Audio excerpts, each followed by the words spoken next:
अमित पालेकर पिछले 4 दिन से इंडेफिनिट फास्ट यानी अनिश्चितकाल अनशन पे बैठे हैं। आज चौथा दिन है। 4 दिन से उन्होंने कुछ नहीं खाया, केवल पानी पी रहे हैं। गोवा के लोगों के लिए उन्होंने अपनी जान दांव पे लगा दी है। अमित फास्ट क्यों कर रहे हैं?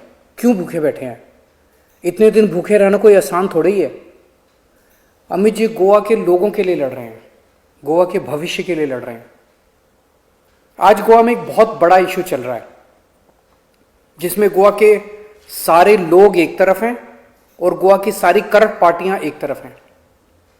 बीजेपी, कांग्रेस, गोवा फॉरवर्ड, इन सब ने मिलकर गोवा को बेच दिया। सालों से गोवा के लोग देख रहे हैं कि गोवा के पॉलिटिशियंस ने ऐसे ही गड़बड़ घोटाले करके पैसे कमाए हैं और अपनी जेब भरी है।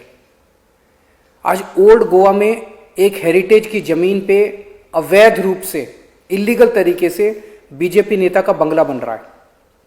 एक पार्टी का नेता कहता है उस पार्टी के नेता ने ये किया और उस पार्टी वाला कहता है कि दूसरी पार्टी वाले ने ये किया। सच्चाई ये है कि ये सब पार्टी के नेता मिलकर गोवा को बेच रहे हैं। अमित पालेकर ने इसके खिलाफ आवाज उठाई है। इन पार्टियों की इस लूट के खिलाफ अमित पालेकर ने आमरण अनशन शुरू किया है। अमित का कहना है कि जब तक इस अवैध बंगले को तोड़ा नहीं जाता तब तक वो अनशन पर रहेंगे।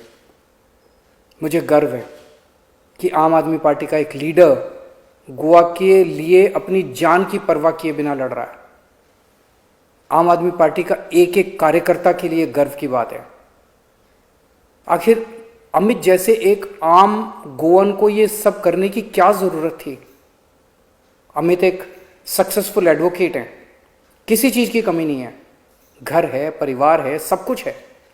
चाहते तो वो भी आराम की जिंदगी जी सकते थे, लेकिन वो फिर भी आगे आकर इस करप्ट सिस्टम से लड़ रहे हैं। आप सबके लिए लड़ रहे हैं, वो गोवा के लिए लड़ रहे हैं।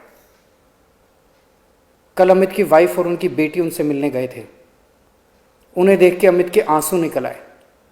अमित अपने आप को रोक नहीं पाए। आपने देखा वो वीडियो? मैंने देखा था। उसे देख के मेरी भी आंखों में आंसू आ गए। पर अमित अपने इरादे से नहीं हिले। उन्होंने अपनी बेटी से कहा कि वे उसके और गोवा के सभी बच्चों के भविष्य के लिए लड़ रहे हैं। उनकी लड़ाई पवित्र है। जब तक सफलता नहीं मिलती वो कहते हैं वो उठेंगे नहीं। हम सब उनके साथ हैं, गोवा के सारे लोग उनके साथ खड़े हैं। मैं अमित से कहना चाहता हूं कि सच्ची निष्ठा से जब कोई तपस्या करता है तो ईश्वर जरूर सफलता देता है। जब तक गोवा के आम आदमी आगे आके इन भ्रष्ट पॉलिटिशियन से नहीं लड़ेंगे तब तक ये सिस्टम नहीं बदलेगा। आपको, हम सबको मिलकर इससे लड़ना होगा। God bless Amit, God bless Goa, God bless गोवंस।